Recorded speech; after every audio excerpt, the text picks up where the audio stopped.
স্বাধীনতার পর প্রথমবার বঙ্গ বিধানসভায় শূন্য হয়ে গেছে বাম কংগ্রেস। এবারের কলকাতা পুরভোটে কার্যত ফিনিক্সের মতো ফিরে এলো তারা। উল্টো দিকে বিজেপি ফিরে গেল এক দশক পেছনে। মোদী মমতা গোপন আতাতের বাম কংগ্রেসের অভিযোগে কি ভোটারদের মনে প্রভাব ফেলল? এই বিজেমূল তত্ত্বের কারণেই কি বিজেপি থেকে মুখ ফিরিয়ে তৃণমূল বিরোধী ভোট বামেদের দিকে ফিরতে শুরু করলো? বিধানসভা ভোটের সময় প্রধানমন্ত্রী, স্বরাষ্ট্রমন্ত্রী এসে বলে গেলেন তারা 200-র নিচে পাবেন না। তারপরে দেখা গেল কদিন পরে মোদী মমতা বৈঠক হচ্ছে, অথচ সেই নিয়ে এটা কেন হচ্ছে, কি হচ্ছে, এ নিয়ে কেন্দ্রীয় নেতৃত্ব বিজেপির আর কিছুই বললেন না। যার ফলে যেটা হলো সেটা হচ্ছে যে তৃণমূল বিরোধী যে ভোটটা ছিল, যে ভোটটা সিপিএম থেকে বা বাম থেকে সম্পূর্ণ চলে গিয়েছিল বিজেপির দিকে, তারা কিন্তু এবার আস্তে আস্তে ফিরে আসতে আরম্ভ করেছে। 2010 সালে কলকাতা পুরভোটে বিজেপি 3টি আসন জিতেছিল। 2019 সালের লোকসভা ভোটের ফলের নিরিখে কলকাতা পুর এলাকার 22টা আসনে বিজেপি এগিয়ে ছিল। 2021 সালের বিধানসভা ভোটের ফলের নিরিখেও কলকাতা পুরসভার 12টি আসনে তাদের লিড ছিল। কিন্তু 7 মাস পর কলকাতা পুরভোটে তারা জিতল মাত্র 3টি আসনে, অর্থাৎ সেই এক দশক পেছনে। কিন্তু যে বিজেপি গত লোকসভা ও বিধানসভা ভোটে প্রচারে ঝড় তুলেছিল, বাম কংগ্রেসকে ধুলোয় মিশিয়ে দিয়ে প্রধান বিরোধী দল হিসেবে আত্মপ্রকাশ করেছিল, তাদের ভোট মাত্র মাস 7 মধ্যে এতটা কমে গেল কি করে? কেন ভোট শতাংশে নিরিখে বামেদের পেছনে চলে গেল বিজেপি? বিশেষজ্ঞদের একাংশের প্রশ্ন, কোথাও 2024 সালে লোকসভা ভোটে কংগ্রেসকে ফের ধাক্কা দেওয়ার ছক কষতে গিয়ে আদতে বঙ্গ বিজেপিকেই ধাক্কা দিল না তো বিজেপির কেন্দ্রীয় নেতৃত্ব? কারণ বঙ্গ বিজেপি যখন রাজ্যে লাগাতার তৃণমূলের বিরুদ্ধে রাজনৈতিক খুন, অত্যাচার, সন্ত্রাসের অভিযোগ করছে, তখন সম্প্রতি দিল্লিতে মমতা বন্দ্যোপাধ্যায়ের সঙ্গে নরেন্দ্র মোদীর সাক্ষাৎ হয়। মুখ্যমন্ত্রী প্রধানমন্ত্রীকে বাংলায় শিল্প সম্মেলনে আসার আমন্ত্রণ জানান। কার্যত নজিরবিহীনভাবে প্রধানমন্ত্রীও সঙ্গে সঙ্গে সেই আমন্ত্রণ গ্রহণ করে বাংলায় আসতে রাজিও হয়ে গেছেন বলে জানান মমতা বন্দ্যোপাধ্যায়। এরই মধ্যে তৃণমূল লাগাতার রাজ্যে রাজ্যে কংগ্রেসকে ভাঙাতে শুরু করে। নরেন্দ্র মোদীর সঙ্গে সাক্ষাতের পর এবার দিল্লিতে সোনিয়া গান্ধীর সঙ্গে বৈঠকও করেননি মমতা বন্দ্যোপাধ্যায়। এই পরিস্থিতিতে বাম কংগ্রেস লাগাতার দাবি করতে শুরু করে লোকসভা ভোটের কথা মাথায় রেখে মোদীর সঙ্গে মমতা বন্দ্যোপাধ্যায়ের আঁতাত হয়ে গেছে। তাই তৃণমূল ও বিজেপির সুবিধে করে দিতে কংগ্রেস ভাঙাতে শুরু করেছে। আর উল্টো দিকে কেন্দ্রীয় এজেন্সিগুলিও চিটফান্ড কাণ্ডের তদন্তে ফের ঢিলেমি দিচ্ছে।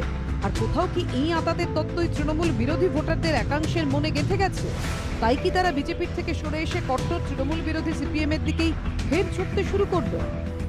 তৃণমূল বিরোধী যে মানুষরা ভেবেছিল যে তৃণমূলকে বিজেপিকে দিয়ে তারা ঠেকাবে, তাদের কাছে হয়তো এই মেসেজটা চলে গেছে যে বিজেপির দ্বারা এটা সম্ভব নয়। সেই কারণটা হতেই পারে যে বিজেপির সর্বভারতীয় নেতৃত্বের সঙ্গে মমতা বন্দ্যোপাধ্যায়ের সম্পর্ক। এই কারণেও হতে পারে যে এখানকার যারা রাজ্য নেতৃত্ব আছে তারা যতটা গর্জেছেন সেরকম বর্ষাননি। একটা বড় অংশের মানুষ যারা তৃণমূল বিরোধী ভোটটা বিজেপির কাছে গেছিল, তারা কিন্তু বিজেপি থেকে সরে যাচ্ছেন। যদিও রাজ্য বিজেপি দাবি করছে আসলে বামেদের উঠতে সাহায্য করছে তৃণমূলই। তৃণমূল জানে যে বিজেপি একমাত্র পারে তৃণমূলকে পরাস্ত করতে, সিপিএম নয়। সেই জন্য চেষ্টা করছে তৃণমূল যে এই পারসেপশন তৈরি করে, এবং সেই উদ্দেশ্য নিয়ে এত খেলা হয়েছে এবং সিপিএমের ভোটকে বাড়ানো হয়েছে। আগামী দিনে বঙ্গ বিজেপি কোন পথে এই ধাক্কা সামাল দেয় তার উত্তর দেবে সময়। বিজেন্দ্র সিংহ, অরিত্রিক ভট্টাচার্য ও হিন্দল দেব রিপোর্ট, এবিপি আনন্দ। সৌরভ বসু, পূজা পাঁজা, বসুন্ধরা গোস্বামী থেকে অয়ন চক্রবর্তী, মনীষা বসু, কেউ আগের বাম সরকারের মন্ত্রীর কন্যা, কেউ পেশায় আইনজীবী, কেউ আবার বিশিষ্ট পরিচালকের নাতবউ। কলকাতা পুরভোটে জীবনের প্রথম নির্বাচনেই বাজিমাত তৃণমূলের এক ঝাঁক নতুন মুখের। কলকাতা পুরভোটে তৃণমূলের দুরন্ত জয়।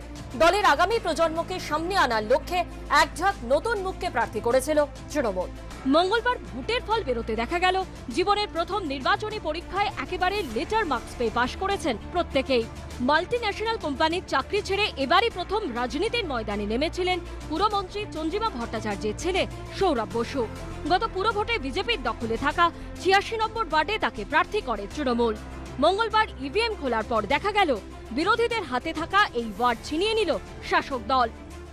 খুব আনন্দ হচ্ছে এবং এই জয় আমি উৎসর্গ করতে চাই 86 নম্বর ওয়ার্ডের প্রত্যেকটা মানুষকে, যারা এত স্বতঃস্ফূর্তভাবে আমাকে আশীর্বাদ করেছেন। নারী ও শিশু কল্যাণ মন্ত্রী শশী পাজার মেয়ে পূজাকেও এবার প্রার্থী করেছিল তৃণমূল। মা পোড় খাবার রাজনীতিবিদ হলেও রাজনীতিতে নবাগতা আইনজীবী পূজাও কিন্তু মায়ের মুখ রেখেছেন। 8 নম্বর ওয়ার্ড থেকে জয়ী হয়েছেন তিনি। খুব ভালো লাগছে, সকলে মিলে সুন্দর করে কাজ করেছি, মানুষ ভোট দিয়েছেন, ওটা ওনাদের আশীর্বাদ একটা বিশাল। পুরো ভোটে তৃণমূলের প্রার্থী তালিকায় অন্যতম চমক ছিল বসুন্ধরা গোস্বামী। বাম আমলে হেভিওয়েট মন্ত্রী ও আরএসপি নেতা ক্ষিতি গোস্বামীর মেয়েকে 96 নম্বর ওয়ার্ড থেকে প্রার্থী করেছিল তৃণমূল। মনোবিদ বসুন্ধরা ভোটারদের মন বুঝতে ভুল করেননি। 96 নম্বর ওয়ার্ড থেকে জয়ী হলেন তিনি।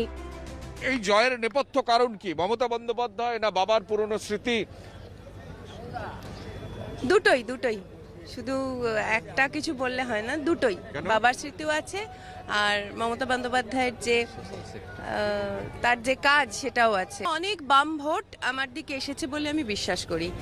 প্রয়াত বিশিষ্ট পরিচালক দেবকী কুমার বসুর নাতবউ মনীষা বসুকেও এবার প্রার্থী করেছিল শাসক দল। 87 নম্বর ওয়ার্ড থেকে জয়ী হয়েছেন তিনি। মাটির মানুষের জয়, প্লাস আমাদের 87 ওয়ার্ডের সব যারা আছেন, আমার দাদা দিদি জেঠু কাকা, সবার জয়। সবাই বিশ্বাস করে আমার উপরে, আমাদের টিমের উপরে বিশ্বাস করে এই বিশ্বাসটা দেখিয়েছেন, এটা সবার মিলে জয়। কলকাতা পুরসভার 28 নম্বর ওয়ার্ডে এবার তৃণমূলের প্রার্থী ছিলেন তরুণ আইনজীবী অয়ন চক্রবর্তী। আদালতের গণ্ডি পেরিয়ে জনতার আদালতেও প্রথমবার ভোটে দাঁড়িয়ে বাজিমাত করলেন তিনিও। অসাধারণ বলে উচ্ছ্বাস বলবো না, কিরকম মনে হচ্ছে এটাও বলতে পারছি না আর কি। মমতা বন্দ্যোপাধ্যায়কে ধন্যবাদ জানাবো, অভিষেক বন্দ্যোপাধ্যায়কে ধন্যবাদ জানাবো এবং সর্বোপরি কুণাল ঘোষ প্রথম দিন থেকে একেবারে নিজের দাদার মতন আমাকে গাইড করে গেছে। সব মিলিয়ে আগামী দিনে ছোট লালবাড়িতে শাসক দলের হয়ে প্রতিনিধিত্ব করতে দেখা যাবে এই সব নতুন মুখদের। সঞ্চয়ন মিত্র, কৃষ্ণেন্দু অধিকারী ও ময়ূর ঠাকুর চক্রবর্তীর রিপোর্ট, এবিপি আনন্দ।